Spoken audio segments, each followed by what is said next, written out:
Hey guys, Brian delivers you the goods here. Just thought I'd return to you for this next album review.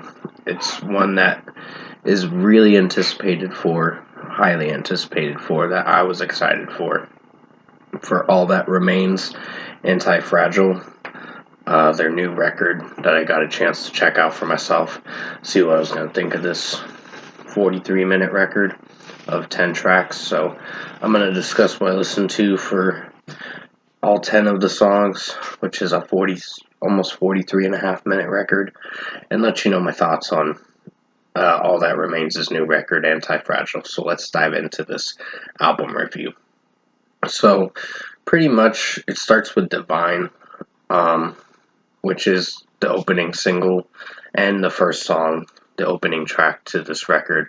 Great start for the record. Keep in mind Phil's screaming potential and his regular vocals sound really good, so this song really worked with the melody and everything. It was structured, mixed well. This track was probably one of my favorite singles that came out last May. I think it was like May 3rd or something like that when it came out. It was still a good track, and a 5 out of 5 is well deserved for it. Kerosene is a pretty strong track for how it sounds. Really dig this one for how it is. I'd give it a 5 out of 5. It's definitely something interesting, but I really enjoyed how Phil's screaming potential and his clean vocals sound in this track. And the guitar work and drum work works very well in this track, so definitely a heavy song, and definitely one of my favorite tracks.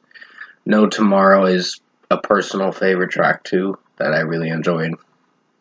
It starts off melodic, but it picks up as you go through the rest of it. It's a good heavy metal track that I personally enjoyed, and it was their third single to, I guess, announce this album's release date.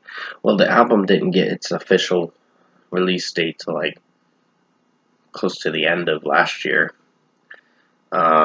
pretty much like December or so. So pretty much from what I gathered with No Tomorrow, great single. Definitely a strong track for sure. The Piper is a pretty strong track too. Really enjoyed how Phil's screaming potential is in this track, and his clean vocals are pretty strong. When the chorus kicks in, it's one of the best choruses. But overall, I think with how it sounded structurally, it's pretty strong for what it did, and it kicked ass. So 5 out of 5. Anti-Fragile, the title track, is a pretty good song too, that I personally enjoyed. I'd give it a 5 out of 5 as well. Not really much to dive into or dissect. It's just mostly the screaming potential from Phil is pretty strong in this, and just overall the guitar work and drum work is really excellent. So really enjoyed that about this track. Then we get Forever Cold, which is probably a least favorite of mine. Not one of my favorite tracks, but it's a good track for how it sounds. It tends to rely on the chorus a bit too much, and it's not terrible per se. It's just one of those mediocre tracks you can just listen through and be like, it's fine for how it is. It's just not one of their best singles that I've listened to, so I'd give it a 4.5 out of 5. Then comes Poison It, which is a pretty good track for how it sounds, so I'd give it a 4.75 out of 5. It's not one of the favorites of mine, but it is a solid track to keep the record going. Then you get Let You Go, which was the next track. About Poison It, to backtrack a little bit.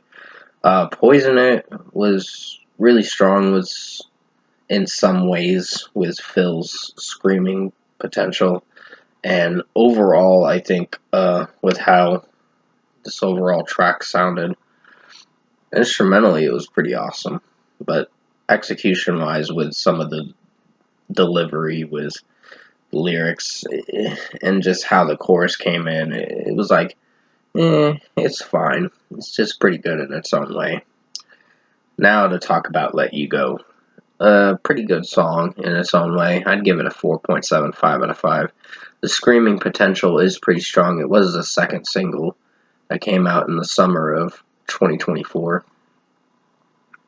And pretty much, I think it instrumentally it was great, and just overall with the execution, pretty strong track. So 4.75 out of 5. Sorry, I'm just recorrecting myself. Cut Their Tongues Out, pretty good track in its own way. It plays it safe with how the song is sounding with the delivery, but overall, it's fine for what it goes for.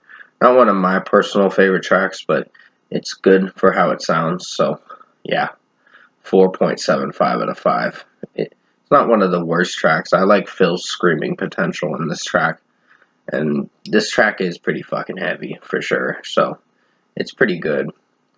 And finally, we get to the closing track, Blood and Stone, which is the like almost a 6-minute song, but it is really good. I really enjoyed this closing track. It started off great and ended alright. So, the closing track was the best part about the finisher for this record. So, I really enjoyed how Phil's screaming potential and his clean vocals sounded in this track were executing very well. And just, song's definitely a banger too, to definitely listen to. He doesn't start singing till like minute 40 in the track or so. But overall, it works for what it's going for. So a strong 5 out of 5 is well deserved for this track. Overall, production, mixing, and execution-wise, I think All That Remains, Anti-Fragile, was a pretty good record. It's not one of the best records of the year, but it is going to be on the best albums of 2025 on my list. But I think Forever Cold was probably the downgrade for this overall record. I don't hate it. It's a grower, I guess. It's not one of their best singles, but it's fine for how it sounds. Let You Go is another least favorite. So is Cut Their Tongues Out. They're not the very least favorites, but they're pretty good in their own way. Just have some execution flaws from time to time with how it's structured with some of the melody. It just depends. You have your good tracks and your iffy tracks that you're unsure if you like it or not, but you think it's good. It's just not one of your favorites. But overall, if I were to give All That Remains' his new record, Anti-Fragile, its deserved score, I think this was a good comeback record after almost 7 years of not dropping a record. It's been 6 years and 2 months since their last record in 2018. And yeah, it's been quite a while since their last record. But I'm glad they got to put something out and give us good material for this time around. Their last record was really strong. This one is pretty strong. It's just got a few execution flaws with certain tracks. So 8.5 out of 10 is what I'm giving All That Remains, Anti-Fragile. That is my score for it. It's pretty good in its own way. Just, like I said, has some execution flaws with certain melody structures and a couple tracks. Mostly Forever Cold was the one that I'm just like, it's a mediocre track. But other than that, the record did fine for how it sounded. So 8.5 out of 10 for All That Remains, Anti-Fragile, their new record. Thank you guys for watching this album review this afternoon.